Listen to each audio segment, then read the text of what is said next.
Hello everyone, my name is Stacey and I'm so glad you decided to join me. I'm an infidelity recovery coach, and in this video, we're going to be talking about 3 reasons why it's not best to discuss every detail about an affair. Okay, so if you're new here, welcome. I help unfaithful people in their affair and recover from their affair partner and learn how to thrive in life again, basically. Having an affair is very difficult, and exiting it is even worse.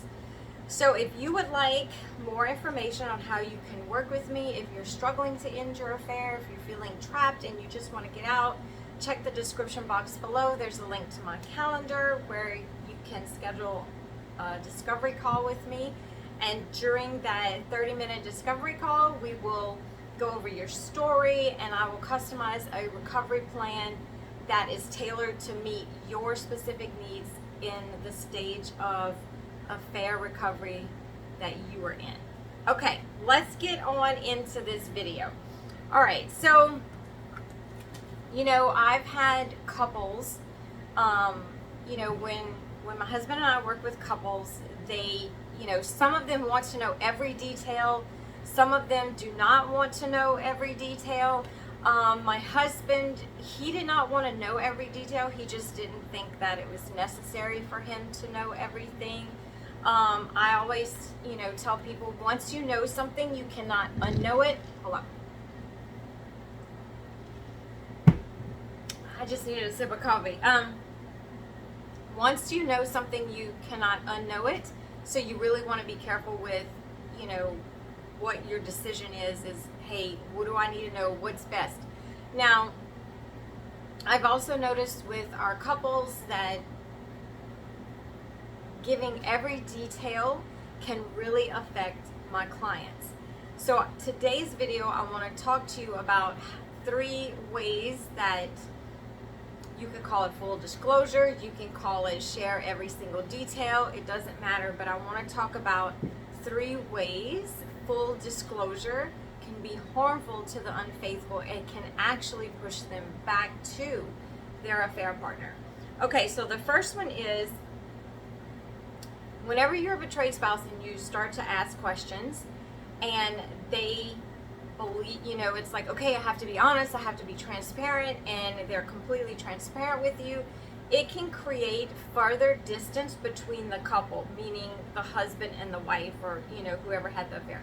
It's going to create further distance, because if the betrayed responds with anger, with criticism, with judgment, with name calling, any of those things like that, with maybe even explosive rage, the betrayed spouse may also respond with withdrawal and ignoring, their partner after that.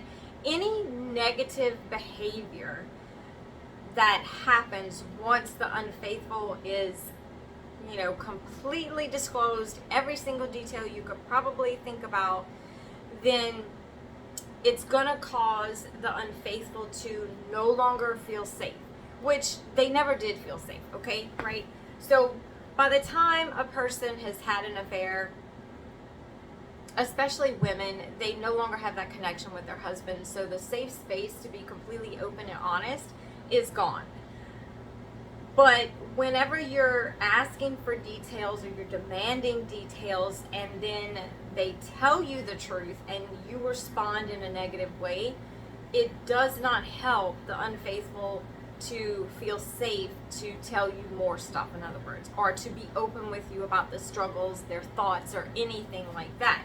And what that does is it builds the affair partner up even further in the unfaithful's mind, because as the marriage deteriorates, or as the emotional connection breaks down with the husband and the wife, the emotional connection with the affair partner will build up, and it's really strong, because when you meet someone, everybody's on their best behavior, and we are building a friendship where, you know, hey, I accept you for who you are, you accept me, I can talk to you.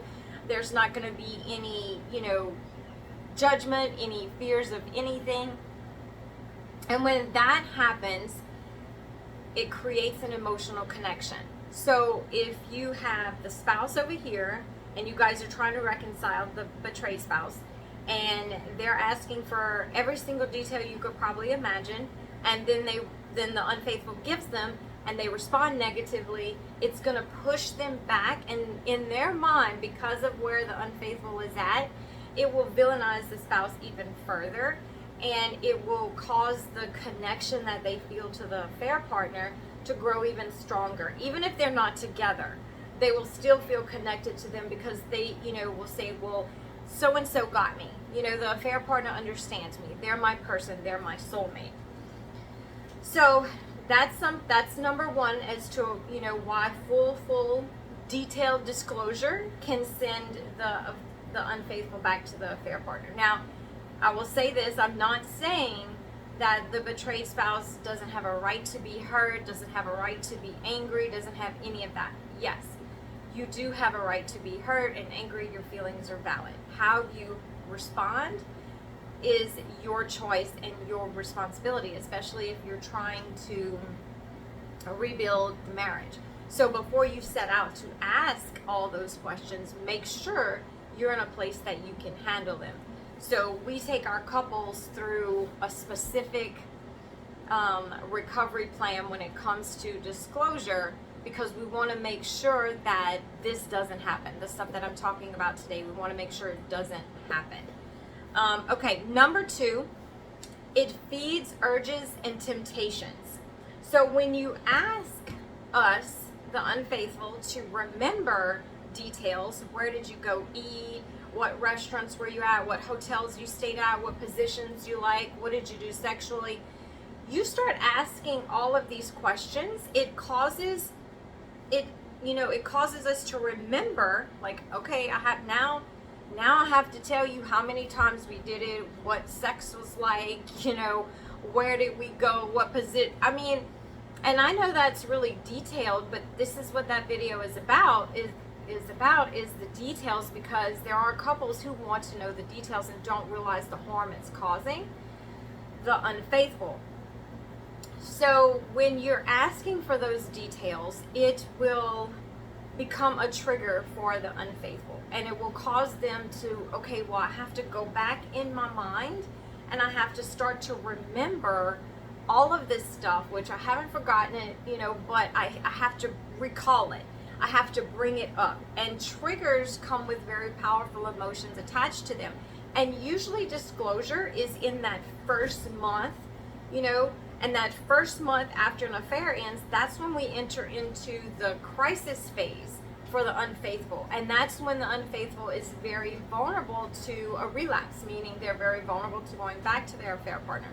So my whole job in working with them is to help them manage triggers, so triggers and memories and all of that don't push them back to their affair partner. But when you have the betrayed spouse, you know, every day, I need to know,